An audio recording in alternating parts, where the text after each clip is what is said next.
j'ai l'immense plaisir d'accueillir ma collègue et amie In van der Poel, qui nous vient de l'Université d'Amsterdam. Elle est professeure de littérature française, mais s'intéresse aussi à la littérature, la diaspora, comme elle l'appelle. On va dire qu'elle s'intéresse aussi à la littérature marocaine, écrite dans différentes langues, et c'est le sujet sur lequel elle va nous entretenir aujourd'hui.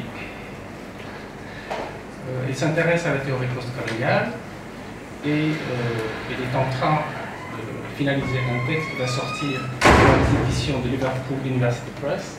Et c'est un livre qu'elle écrit en anglais et qui va être traduit en français. C'est une phrase, c'est ça? Claude me l'a promis. D'accord.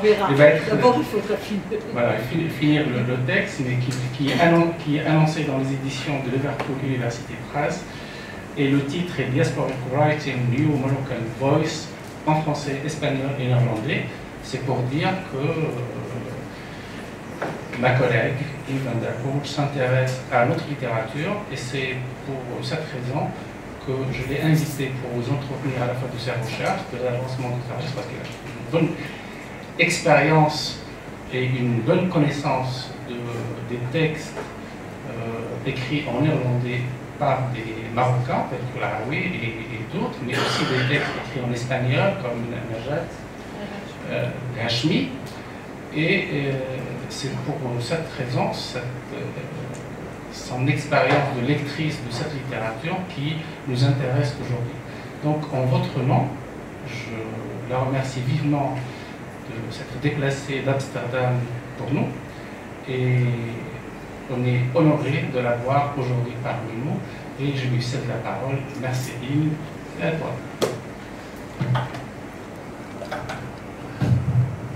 Voilà, juste vous m'entendez comme ça? Si jamais je ne parle pas assez haut, il faut le signaler tout de suite, hein, parce que sinon ce sera quand même une perte de temps d'être là.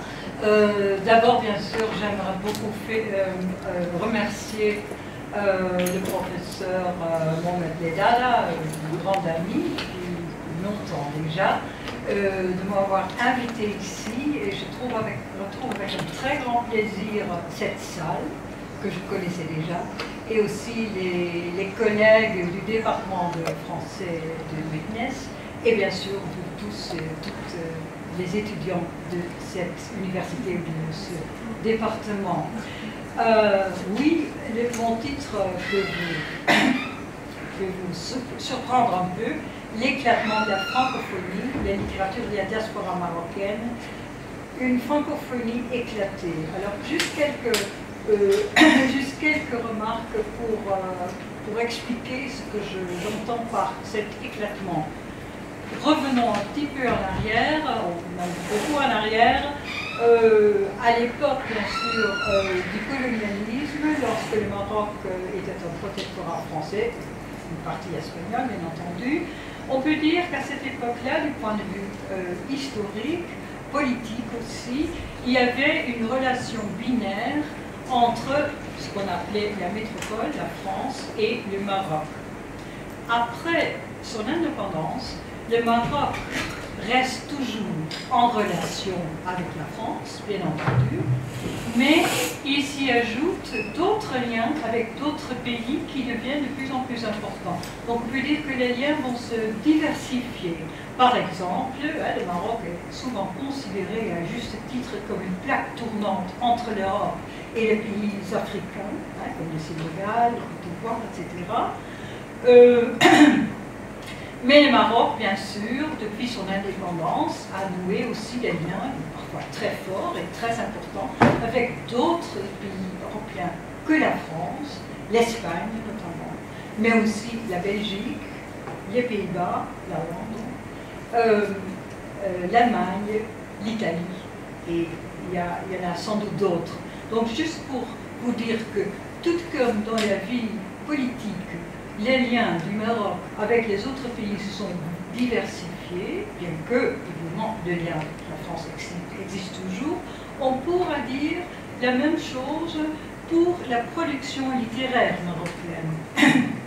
On peut donc observer, ces dernières années, un phénomène comparable, c'est-à-dire la littérature francophone, elle existe bien sûr, francophone marocaine, bien sûr, elle existe toujours, et en France et sur le sol marocain. Mais à part ça, ici sont ajoutées d'autres littératures marocaines écrites dans d'autres langues européennes. Donc je laisse de côté la littérature arabophone du Maroc, qui existe aussi, qui est importante. Malheureusement, je ne suis pas arabisante, mais je vais donc vous parler de littérature marocaine écrite dans d'autres langues européennes que le français. Par exemple, en anglais, en néerlandais, en espagnol, bien qu'en espagnol, bien sûr, il y a aussi des auteurs marocains basés ici au Maroc, dans le Nord, qui écrivent toujours en espagnol. Donc on trouve et en Espagne, et sur le sol marocain, on trouve donc une littérature hispanophone du Maroc. Et finalement, et ça c'est assez, et je vais y revenir bien entendu, une jeune auteure qui a eu énormément de succès, qui s'appelle Nadia El-Hashmi, et qui écrit en catalan. C'est-à-dire, elle est de nationalité espagnole, mais elle a été scolarisée en Catalogne, où elle vit avec sa famille, et elle a choisi délibérément d'écrire ses romans en catalan. Donc on fait donc une petite langue européenne, pour ainsi dire. Mais je vais y revenir tout de suite. Alors, pour vous montrer que c'est tout de même un sujet qui intéresse beaucoup de chercheurs en littérature française, le 29 et le 30 mai 2013, il eut lieu au département de français de l'Université de Yale aux États-Unis un colloque international intitulé en anglais Beyond French, New Languages for African Diasporic Literature. Au-delà du français, de nouvelles langues pour la littérature de la diaspora africaine. Dans l'argumentaire du colloque, les organisateurs Christopher Miller et Edwige Talvayev disent ceci, et je cite, « À une époque récente, des Africains originaires des anciennes colonies françaises au Maghreb et en Afrique subsaharienne se sont établis dans d'autres pays que la France et ont choisi d'écrire dans d'autres langues que le français. » Fin de citation. Et encore une fois, quand je parle d'autres langues, je parle d'autres langues européennes. Pourtant, il y a aussi des cas, qui sont plus rares pourtant, d'écrivains issus de l'immigration marocaine qui s'expriment donc en Europe dans des langues non européennes.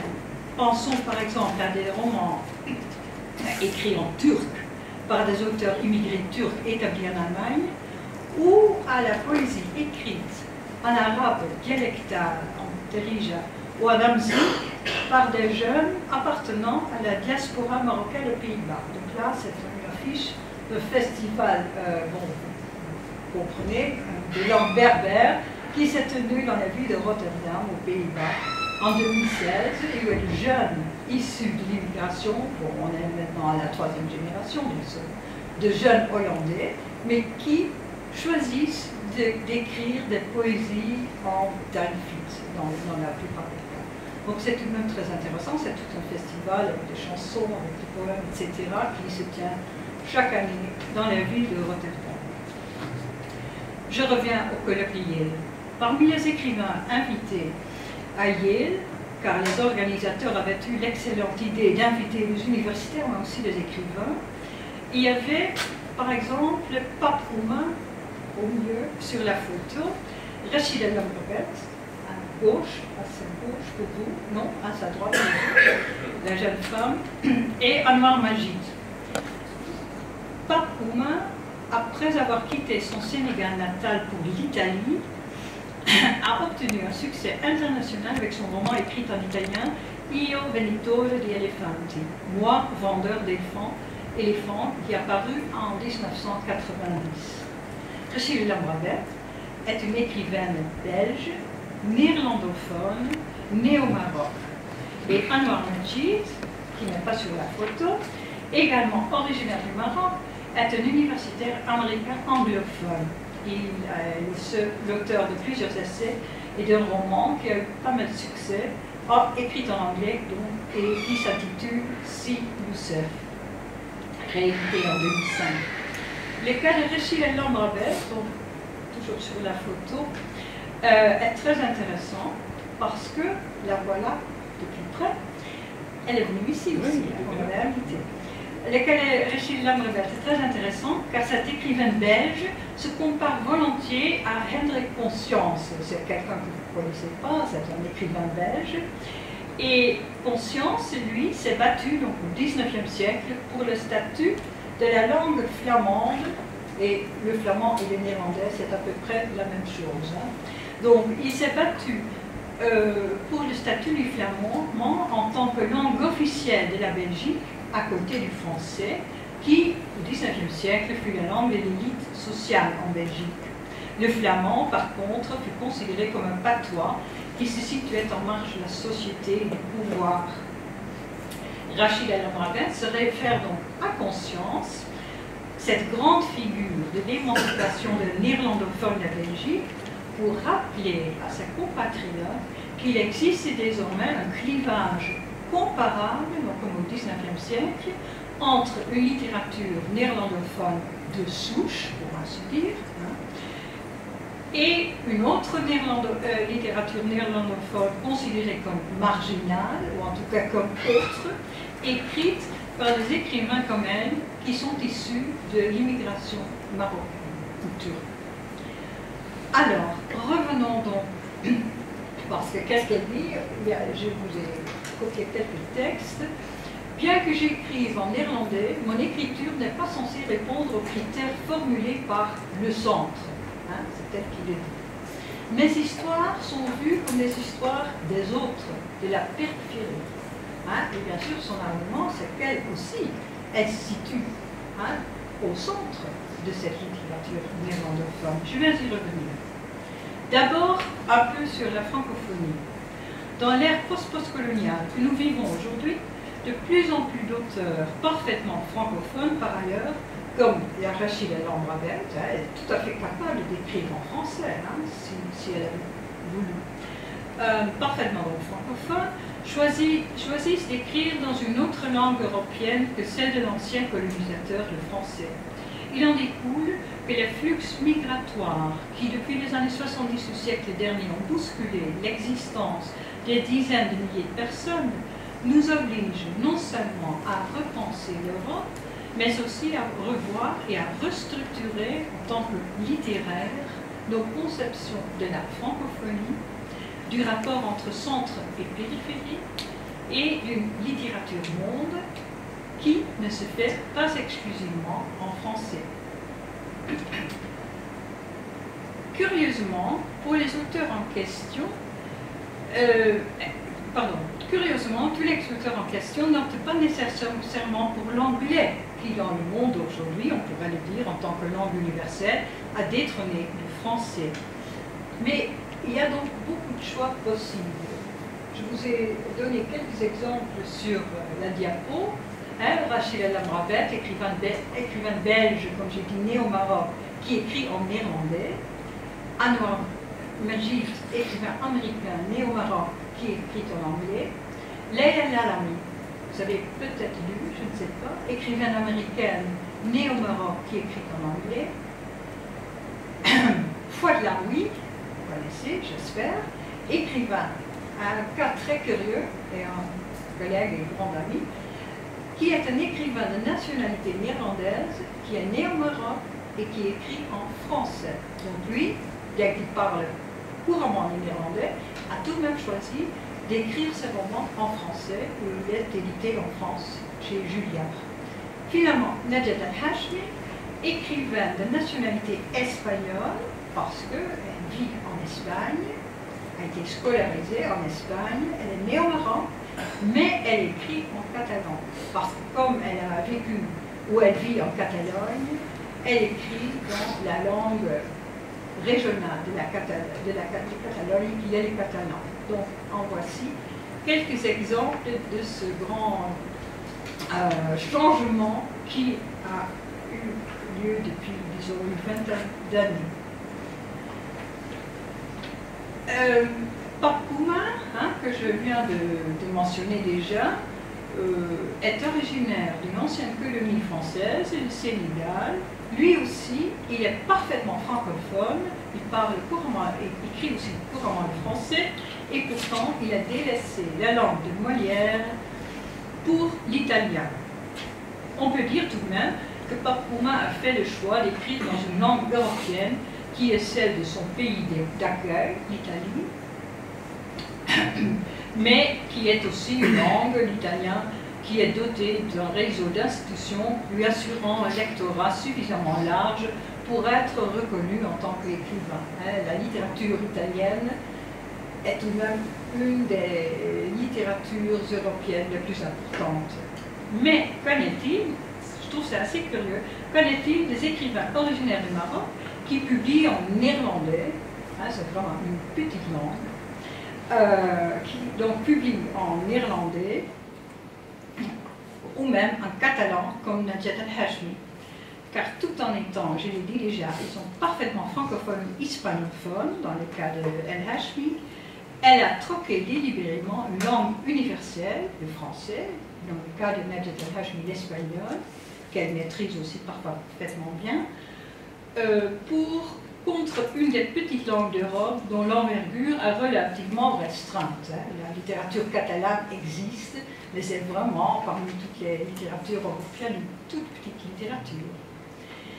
Il s'agit donc d'un mouvement centrifuge vers un domaine quelque peu éloigné du centre, Paris pour le français, Madrid pour l'espagnol, mais qui fait tout de même partie de l'espace européen.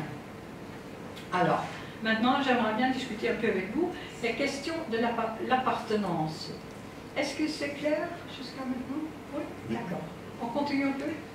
Très bien. Dans ce qui suit, je partirai du constat que ces dernières décennies, le phénomène d'une migration massive à destination de l'Europe n'a pas seulement bousculé de fond en comble les anciennes hiérarchies entre littérature nationale et les différentes phonies, comme francophonie, hispanophonie, mais qui a sapé aussi la base de la littérature dite nationale, tant sur le fond que sur la forme. Pour illustrer mon propos, j'ai choisi l'exemple d'un groupe d'écrivains qui écrivent en français, néerlandais, espagnol et catalan, puisent leurs racines dans le Maroc. Pour désigner les écrivains de mon corpus, qu'on appelle habituellement les écrivains marocains de l'émigration, de la diaspora marocaine, j'aime beaucoup, je préfère au fait le terme introduit par Amin Saad, qui est le directeur de publication de BM Bled Magazine, que vous connaissez peut-être.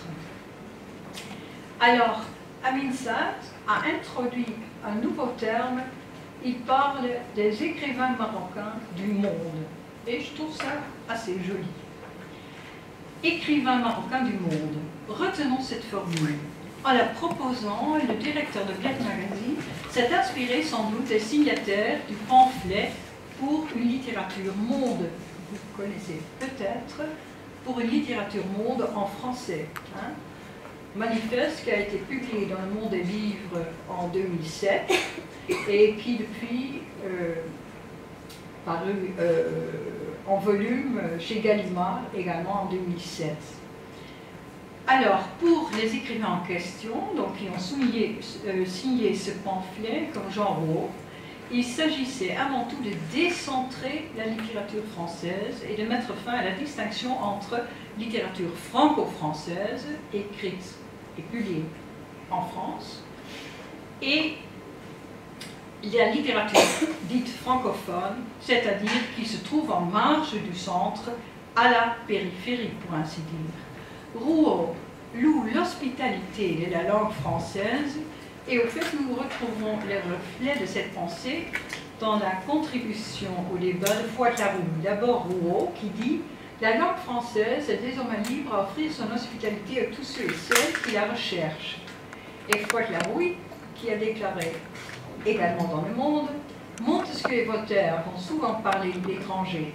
Quand j'ai vu que les Persans et les Hurons parlaient français, je me suis dit « Pourquoi pas moi ?» Plus les étrangers écrivent en français, plus cette langue devient universelle. Citation de Larouille. La littérature monde est donc présumée de réunir en son sein des auteurs venant de différents coins du monde, mais qui s'expriment dans une seule langue, le français. Dans le cas des écrivains marocains du monde, de Sade, pourtant, il s'agit d'écrivains qui ne partagent pas ou qui ne partagent plus la même langue d'écriture, le français, mais qui partagent le même pays d'origine, le Maroc.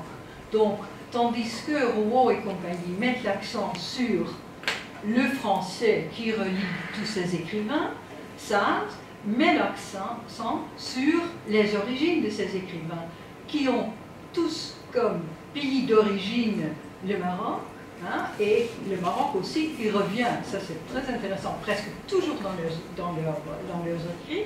Ils partagent donc les mêmes origines, mais ils écrivent dans différentes langues.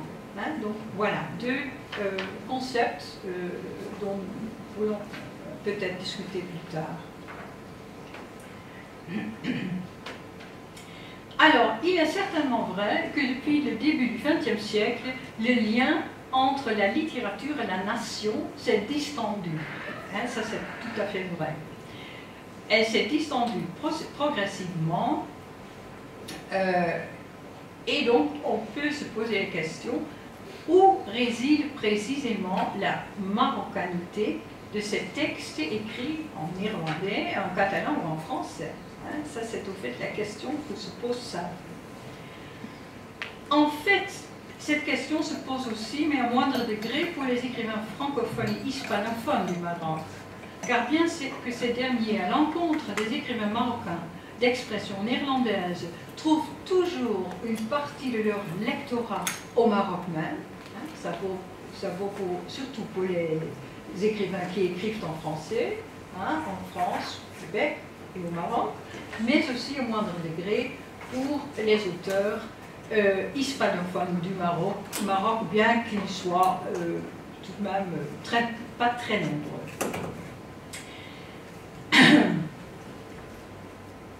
Car, bien que ces derniers, à l'encontre des écrivains marocains d'expression néerlandaise, trouvent toujours, comme j'ai dit, une partie du lectorat au Maroc même, leur langue d'écriture, à la différence de l'arabe ou de la musique, ne figure pas parmi les langues nationales du Maroc.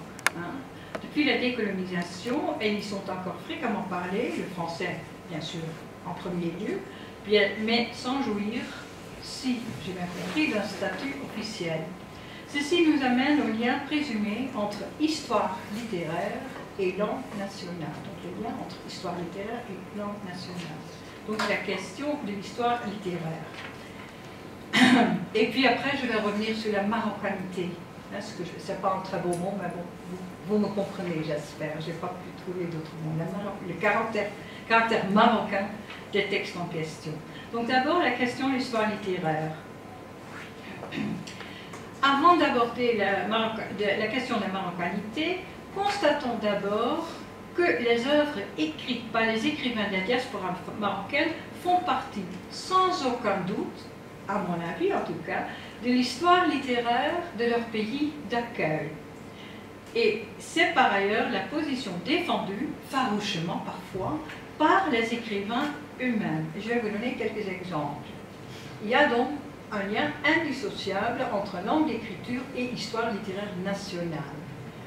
Ces écrivains, d'origine marocaine, appartiennent pleinement à l'histoire littéraire de leur pays d'accueil. Et je vous donne deux citations. Hafid Bouazza, qui est néerlandais, qui écrit en néerlandais, et qui dit « Si j'avais été un écrivain allochtone », c'est un mot pas très apprécié pour parler des immigrés marocains, maintenant on s'en sert presque plus, mais pourtant, Bouazza, il a dit « Si j'avais été un écrivain allochtone, j'aurais écrit en allochtone ». Voilà, juste pour montrer que c'est complètement idiot de ne pas le considérer comme un auteur néerlandais, puisqu'il écrit dans cette langue. De nouveau, Rachid El Amraben, qui dit « Mes histoires font désormais partie, elles aussi, du récit collectif belge. » Parce qu'elle parle des sujets dits marocains, quête identitaire, migration, diversité ethnique. Ces personnages sont des Belges, hein, mais ils s'appellent Younes et ou Marouane, par exemple. Juste pour dire que maintenant, il y a aussi des Belges qui s'appellent Younes et Marouane, et qui ces Belges-là, bien sûr, peuvent figurer également dans les textes littéraires écrits en néerlandais ou pour la Belgique en français, parce que vous savez, en Belgique, on trouve les deux langues. Dans son autobiographie Io també soc catalana, moi aussi je suis catalane, Nadjat El Hachmi raconte le choc qu'elle éprouve, elle est encore à l'école primaire, lorsqu'elle se rend compte du fait qu'elle ne pense plus spontanément dans sa langue maternelle, l'amzik, mais dans la langue de son nouveau pays, le catalan.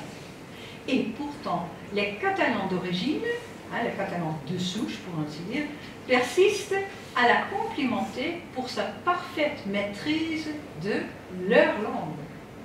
C'est idiot parce que c'est aussi sa langue. Hein, mais il y a surtout dans les critiques littéraires hein, cette idée de « Ah oui, mais c'est tellement bien, hein, elle est marocaine ». C'est pas vrai, elle est catalane, aussi marocaine, mais enfin, elle est marocaine, elle maîtrise si bien notre langue. Mais bien entendu, puisqu'elle a été scolarisée en Catalogne, c'est sa langue, c'est sa littérature. Tout cela montre que malgré leur talent et malgré le fait qu'ils maîtrisent parfaitement bien, soit dans le cas de David Bouazza, le néerlandais, soit le catalan, le public et aussi la critique littéraire souvent continue à les considérer comme des intrus, comme des écrivains pas tout à fait comme les autres. Mis à part les déclarations faites dans la presse, dans les auteurs eux-mêmes, hein, que je vous ai cités ici, il existe aussi souvent des liens intertextuels qui rattachent leurs œuvres à la littérature nationale du pays d'accueil. Là aussi, je vais vous donner quelques... Ça, c'est Nadjat El Hachmi. Donc, il y a le lien entre histoire littéraire et langue d'écriture, mais il y a aussi d'autres liens avec l'histoire littéraire du pays d'accueil. Par exemple, Nadjat El Hachmi, elle a donc publié un roman L'ultime patriarcat, qui a été traduit, je crois, en 20 langues, hein, qui a eu un énorme succès mondial. Alors, dans ce roman, on retrouve des renvois précis à d'autres auteurs catalans contemporains, et notamment la grande dame de la littérature catalane qui s'appelle Mercè Rodoreda. Hein, donc, vous voyez qu'elle s'intègre absolument, implicitement, mais aussi explicitement, dans cette littérature catalane. En même temps, elle aborde dans ce roman aussi le thème de la migration marocaine vers l'Espagne, et il y a donc la référence à les autres auteurs catalans. Voilà, donc il y a les deux. Il y a des thèmes nouveaux, pour ainsi dire, comme l'immigration, enfin la différence ethnique, mais il y a aussi des thèmes qui rattachent son œuvre à la littérature catalane. Donc on trouve les deux.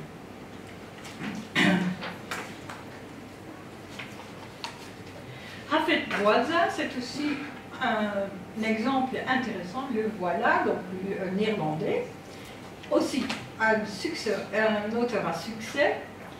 Et lui, par exemple, ce qu'il fait dans ses romans, dans ses récits, il réinvente, pour ainsi dire, la langue néerlandaise. Par exemple, il crée beaucoup de néologismes, il est très difficile à traduire, malheureusement. Il y a des emprunts à l'ancien néerlandais, donc le néerlandais du Moyen-Âge. Il y a aussi des renvois à une école, un courant littéraire en néerlandais du 19e siècle. Et c'est très intéressant parce que c'était très amusant en fait, parce que quand il a publié son premier roman, la critique a dit « Ah voilà, hein, on ne comprend pas trop bien parfois son néerlandais qui est très travaillé, ça doit être d'inspiration arabe. » Mais non, pas du tout, ça vient de l'ancien néerlandais. Mais comme les néerlandais de souche, pour ainsi dire, ne connaissent pas trop bien l'ancien néerlandais, que lui connaît parfaitement bien, alors là, ils ont pris donc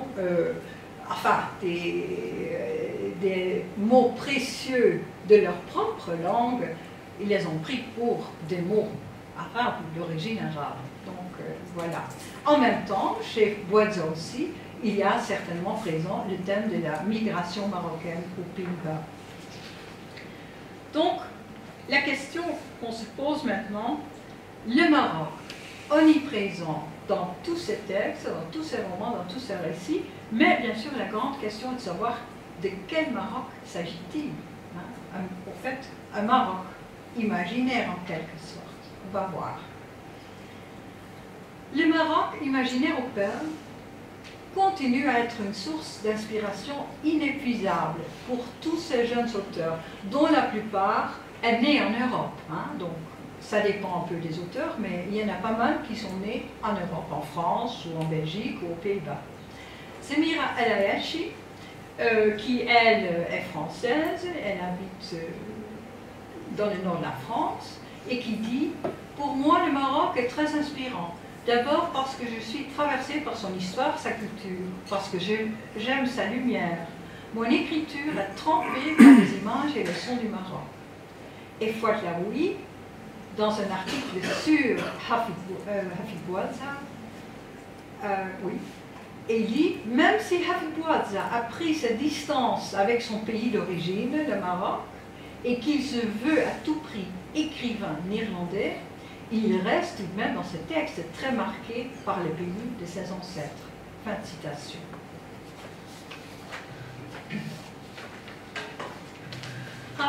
Afin de cerner l'image du Maroc telle qu'elle continue à hanter les textes écrits par les écrivains euro-marocains, j'ai choisi 3 thématiques, ou des sous-genres peut-être, qui m'ont paru bien représentatives pour le roman marocain d'aujourd'hui. Le premier exemple, je vais examiner 2 romans que vous connaissez peut-être parce qu'ils ont été écrits en français et ces 2 textes ont l'école comme thème principal. Les voilà. C'est Grâce à Jean de La Fontaine de Mohamed Nedali et Une année chez les Français de Fouad Laoui. Est-ce qu'il y a quelqu'un qui a lu ces romans? Il faut les lire, hein. Ils sont très drôles. Grâce à Jean de La Fontaine. Voilà, Grâce à Jean de La Fontaine. Vous l'avez lu. Très bien, c'est beau, hein? C'est amusant aussi. Ironique, enfin, mais c'est un... voilà, donc 2 textes sur le thème de l'école. Alors, pour le premier exemple, Mohamed Nedali, Grâce à Jean de La Fontaine, nous restons donc à l'intérieur de la littérature francophone du Maroc. Les 2 auteurs écrivent en français, hein, mais Nedali vit au Maroc et a publié aussi dans ce pays, chez Fennec, hein, à Casa, tandis que Laoui vit aux Pays-Bas et il a publié en France chez Julliard. Les 2 romans ont en commun que j'ai comme décor le Maroc et débutent de la même façon. Ça, c'est intéressant. Chez Nedali, il s'agit de l'arrivée d'un nouveau prof de français dans un lycée situé au fin fond du Maroc, tandis que chez Laoui, c'est le petit Mehdi qui débarque au lycée Léoté de Casablanca. Dans les 2 cas, les protagonistes vont à la découverte d'un univers totalement inconnu, d'un Maroc tout à fait exotique, mais qui se distingue totalement de l'exotisme oriental traditionnel, hein, que vous connaissez. Le narrateur de Nedali nous présente le microcosme du lycée dans une société nouvellement découverte où différentes tribus, les sans-capels, les notions L'Enchaïtiens, c'est pas un effort, qui sont à l'exil hein, dans ce village et qui rêvent de revenir à Marrakech ou à Casablanca, les gens du pays, les frérots, hein, donc les frères musulmans et autres, les profs femmes, qui eux aussi, dans ce lycée, constituent une petite tribu, pour ainsi dire, à part, et bien sûr le directeur, le terrible émir, hein, qui gère ce petit monde. Ils sont détaillés avec beaucoup de soin, beaucoup d'humour. Avec toutes les tracasseries administratives et autres, les pots de vin, le sexisme ambulant, la cruauté envers les plus faibles, le petit monde que le narrateur vient découvrir dans son lieu d'exil, le petit village de Tigre, n'a rien à voir avec son idée. Hein, c'est un jeune prof, plein d'idéaux, hein, la culture avec grand C, hein, donc il arrive dans ce lycée, et là, bien sûr, que ce lycée, ce petit monde-là, n'a rien à voir avec son idée, la culture transmise par la littérature française. Enfin, le narrateur réussit à s'échapper de l'enfer de Tingir grâce à une lecture intégriste d'un poème de Rimbaud pour amadouer l'examinateur qui se trouve d'être un musulman wahhabite. Hein, donc voilà, donc vraiment c'est très amusant et c'est très rigolo, mais bien sûr, une lecture wahhabite d'une saison en enfer. Hein, le titre, bien sûr, a été choisi exprès de Rimbaud. Bien sûr, ça c'était pas du tout l'idée avec laquelle ce prof était arrivé dans ce lycée. Une année chez les Français de Fouad Laoui est un roman aussi burlesque que l'autre, bien que peut-être son humour soit moins grinçant que celui de Nélaï. Le récit dans son ensemble repose sur l'idée de la culture contrastée. Et ceci est déjà illustré par l'incipit du roman, donc le début du roman de Fouad Laoui. Le petit Mehdi, le soir, arrive devant la loge du concierge du lycée. Mais Mehdi est tellement petit que ce dernier, dans sa loge, ne le voit pas. Il entend juste sa petite voix, et lorsque le concierge, qui est un des rares Marocains qui travaillant dans ce lycée, lorsqu'il entend cette petite voix, il dit un djinn au lycée français de Casablanca, ont-ils le droit? Hein? Alors ça, vraiment, Fouad Laoui, il joue vraiment avec tous les préjugés. Hein? Le Maroc, un pays, pour ainsi dire, où les djinns se baladent un peu partout, hein? Mais le concierge, il dit, mais ici, nous sommes sur le territoire français, hein? Il ne peut pas y avoir de djinns, hein, dans